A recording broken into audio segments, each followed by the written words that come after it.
We all know relocation is no small task. It takes time, money, and it definitely takes effort to go from your current city, which is probably your hometown, all the way to Buffalo, especially when it comes to Buffalo, because we're a little bit different when it comes to the timeline. We have to take into account something that not a lot of other cities take into account for, which is going to be winter. A lot of people don't like moving in snow. They don't want to drive in it. They don't want to worry about them trying to track the weather to see if it's a good day to move or not. Me personally, I don't care. If it's a house that I want and I really gotta get into it, I'm calling up a couple family members and I'm getting that thing done in one day. But not everybody's like me. So if you're a person who does not want to move in the snow, we have to adjust your timeline a little bit, especially when it comes to our market inside the Buffalo area as of late. Over the past few years, as you guys heard me talk in previous videos, we're in a heavy sellers market. Things are flying off the shelf in less than a week and they're going high over asking. So not only do we have to account for winter, we also have to account for the competition that's still currently in the market right now. In this video, we're going to be breaking down where we're starting at 6 months out, 90 days out, 60 days out, all the way down to 30 days, and what you guys really need to be doing in preparation for your move. So let's start with 6 months and break this thing on down. All right, we're gonna skip a lot of the fluff and get right into it. 6 months out, this is really when your heart is set on moving to Buffalo. You know you're going there. Job is probably lined up or in the works. This is where we really start to jump on a call, reverse engineer, and figure out a good timeline for you guys to be inside the Buffalo area. Now, if you guys are not keen on moving in snow, late December to about February, it's probably out of the works for you guys, right? February may be nice to actually lock something in because then you can still get into it during the springtime, which is nice. You really only worry about rain at that point and maybe a little bit of chilly weather. You also have to have your employment lined up here. You really want to know when your start date is, or you're coming up on your start date.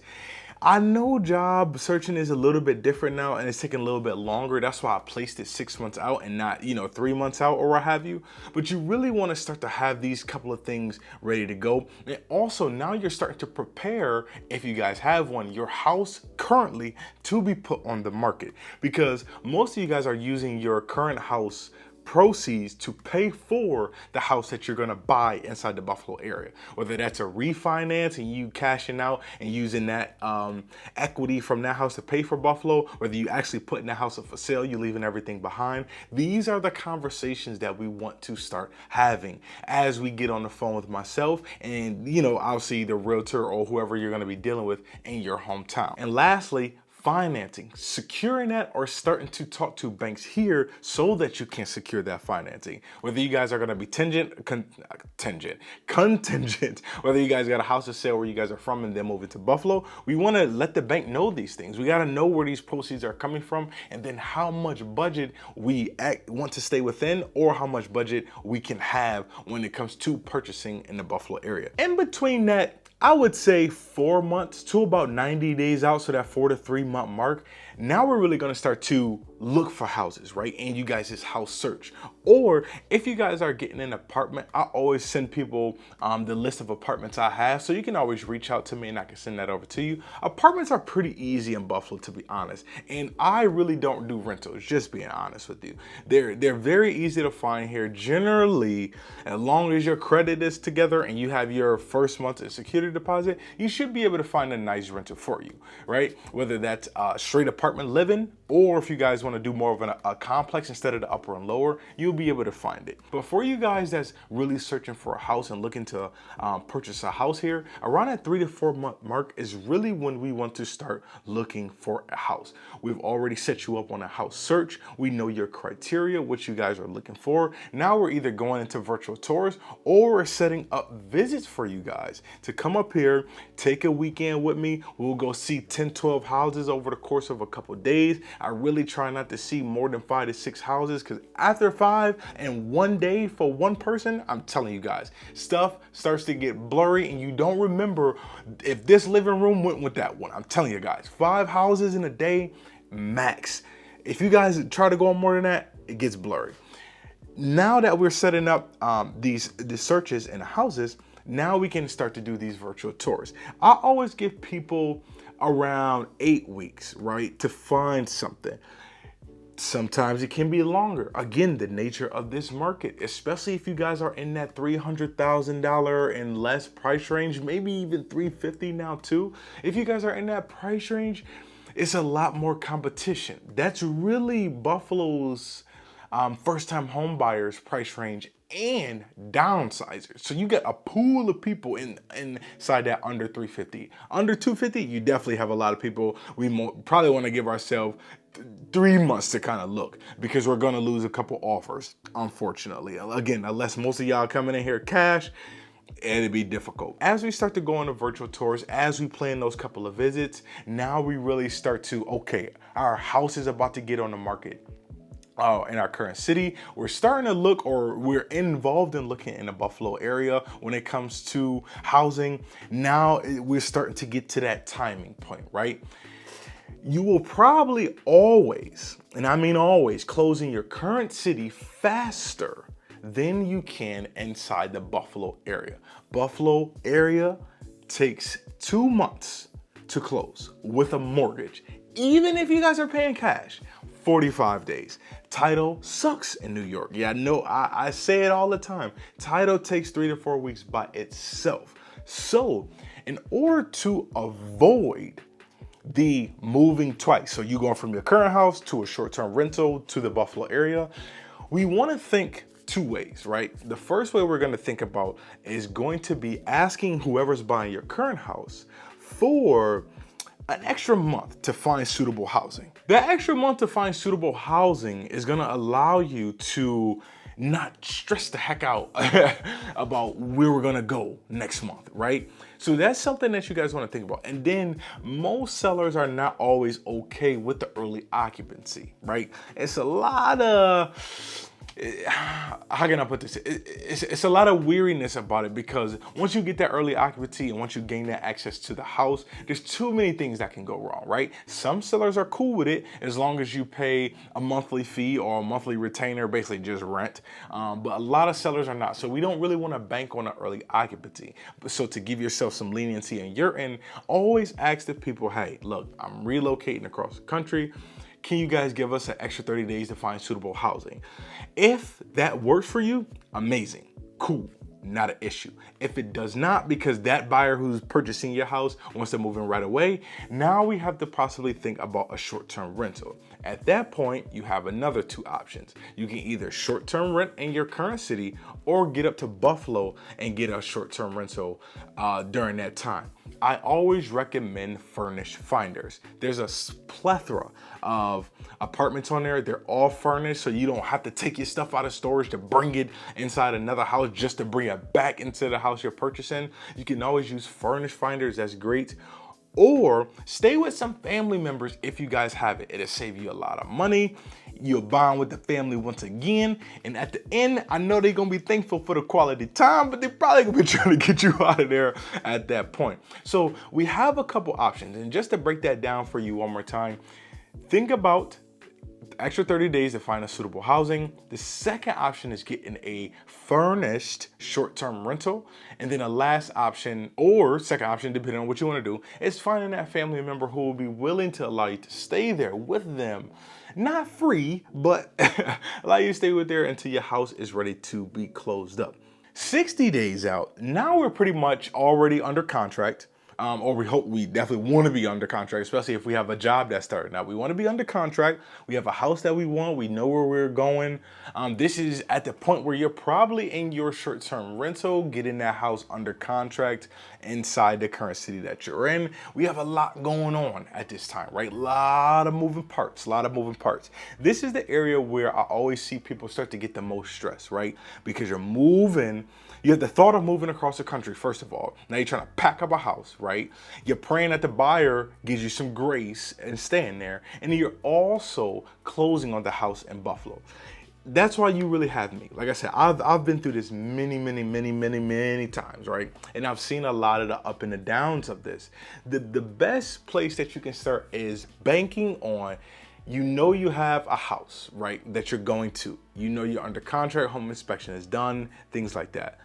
you're really just uncertain because of the short-term rental aspect. So if you guys cannot find that family member early on, and you know that seller, those buyers are probably not going to get you that short-term rental, or you know that buyers are not going to give you that grace when it comes to extra suitable housing, or just demand it, to be honest with you.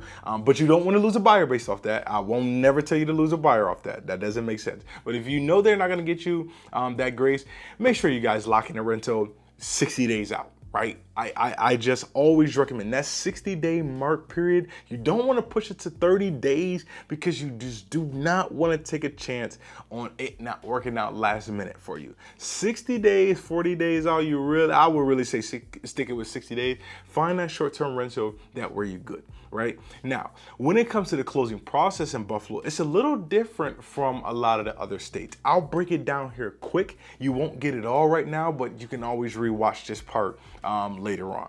When it comes to the closing process in Buffalo, we got a house we like, right? Offer is accepted, yay.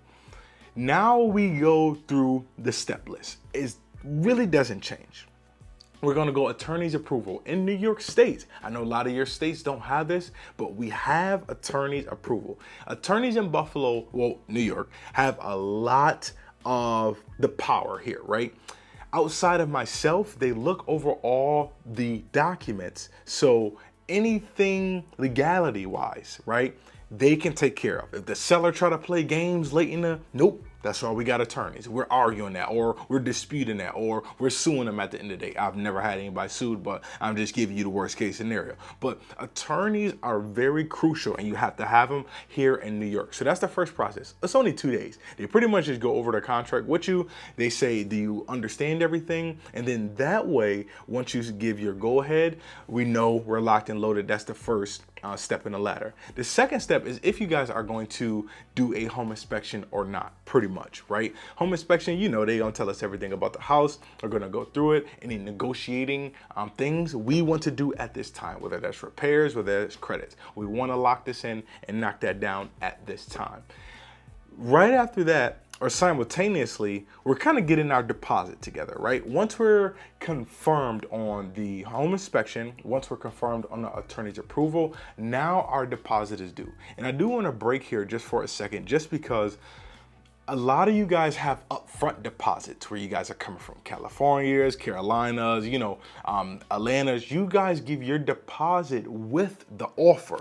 We don't do that here. So you really have no risk of losing your deposit here before the home inspection is done and the attorney approval period. Again, that's always due after both of those things. I'll say it again. Your deposit is not due until basically 5 to 7 days after you guys sign your contract, as long as you do attorney's approval and you do a home inspection, whether that's for your knowledge only or you want to ask for repairs. So you don't risk losing your deposit here, right? Most comfortable deposits is going to be based on you, but depending on your price range, it can fluctuate, right? The stronger your deposit, the more serious it shows that your offer is. Now, let's get back into the closing process. After your deposit is handed in, now we're pretty much just getting in any mortgage documentation that the lender is asking for. If you're paying cash, just don't spend your money. It's one of those two options. And you know, most lenders are going to require good documentation. So make sure you hand all that stuff in. That way we can get the mortgage application done.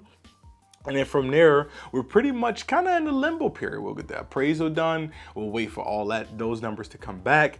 We'll be good to go on that. And then from there, 30 to 40 days later, we're pretty much closing, right? So that's pretty much going to be the closing timeline, which leads us until our last 30 days.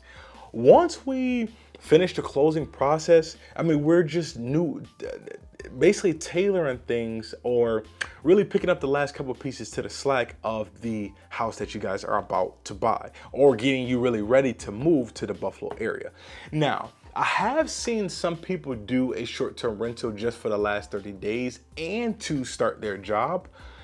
That's gonna be your call, right? If you don't have to, I don't recommend it. Like, you know what I'm saying? If you can avoid, extra $2,000, keep that in your pocket. You know what I'm saying? But the last 30 days, in all honesty, is really solidifying everything you need for both houses, getting your house on the market in your current city, done, finished, complete, getting those proceeds in your pocket. And then now we're moving on to simultaneous close, or within a week's close or so, being able to pay for the house here using those proceeds, which I know most of you guys are, right? So those are really the last 30 days. And then once you get here, I'll be standing in the front door waiting for you with your keys, I know that was a lot of information, right? Replay it. And if you guys still have any questions, you can always reach out to me via phone call or via email, and then we'll make sure that we get everything that you guys need discussed and clear so that we can get you guys to Buffalo with as minimum stress as possible. All right. So as always, my name is Devontae Davis, the local realtor in the Buffalo area. If you guys have any questions, reach out to me. We'll talk. We'll get everything cleared up. And as always, I'm going to see you guys in the next one.